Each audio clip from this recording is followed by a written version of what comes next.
mga kutika, it's Mega Lights Montero, your pharmacist, and welcome to my channel!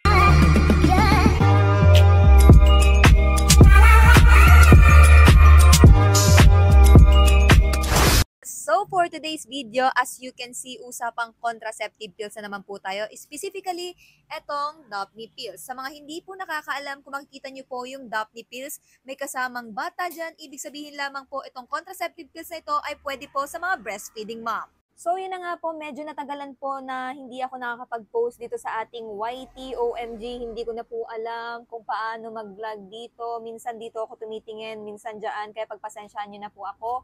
Ito po yung itsura ng ating Dapni pills. Kung mapapansin nyo po, pare-parehas lang po yung kulay, pare-parehas lang po yung sizes ng tabletas natin dyan.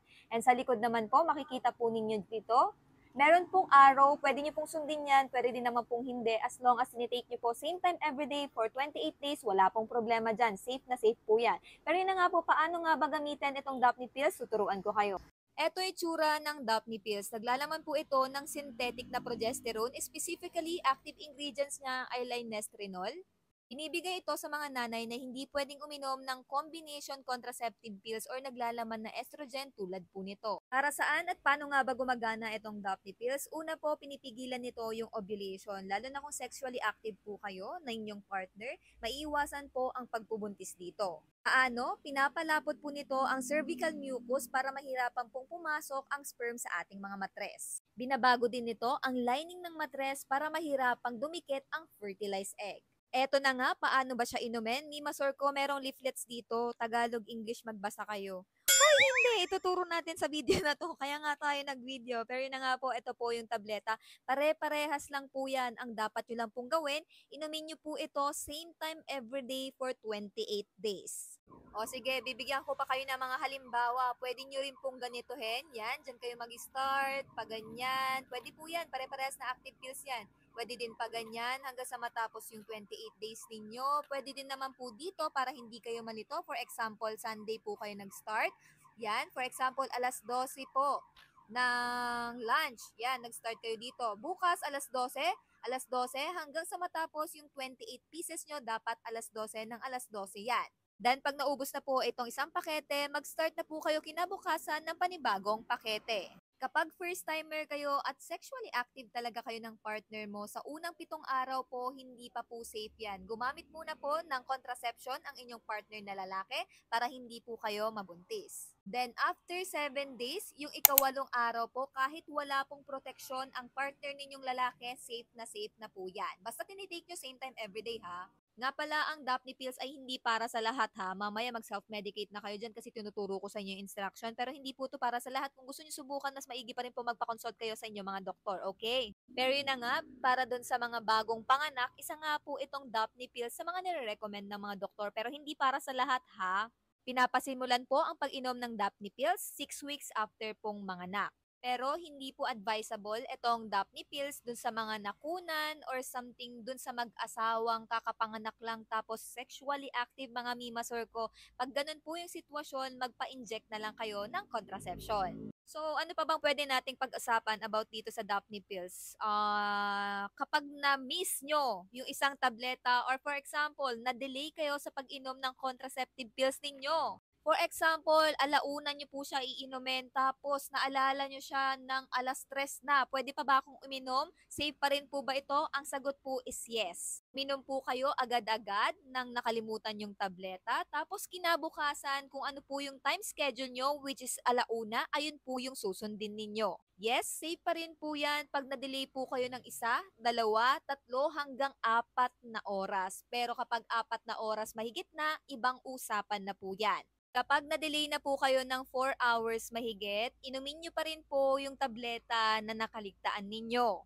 Pero kinabukasan, kung ano po talaga yung pinaka-time schedule nyo, ayun pa din po ang susundin ninyo. At dahil nga na-delay kayo ng 4 na oras mahigit, kinukonsider na po natin yan na missed dose. Kapag isang tableta ang na-delay ng 4 na oras mahigit, kailangan pong magbilang ng 2 araw or 48 hours para maging safe yan. Pero dapat iniinom nyo pa rin yung contraceptive pills nyo regularly ha. So halimbawa, ganito yung gagawin nyo. Ito po yung missed dose ninyo. Dito kayo na-delay mga Mima Sorko. 1, 2, 3, 4, 5, 6, 7. Etong 7 days na to, kailangan nyo muna pong gumamit ng proteksyon, yung partner ninyong lalaki, kasi hindi pa po safe dyan. Hindi na safe kasi nga po, na-delay kayo. Pero after 7 days niyan mga Mimasor ko, yung ipagpapatuloy nyo, yan, pag pinagpatuloy nyo na dito, safe na po yan kahit walang proteksyon ng inyong partner na lalaki. Kung yung ibang contraception gaya nito ay may tinatawag na rest day, dito po sa Daphne Pills wala na pong rest day to kasi nga po 28 active pills na po ito. Tulad ng nabanggit ko kanina, kapag naubos na po ang isang pakete, mag-start na po kayo kinabukasan ng panibagong pakete.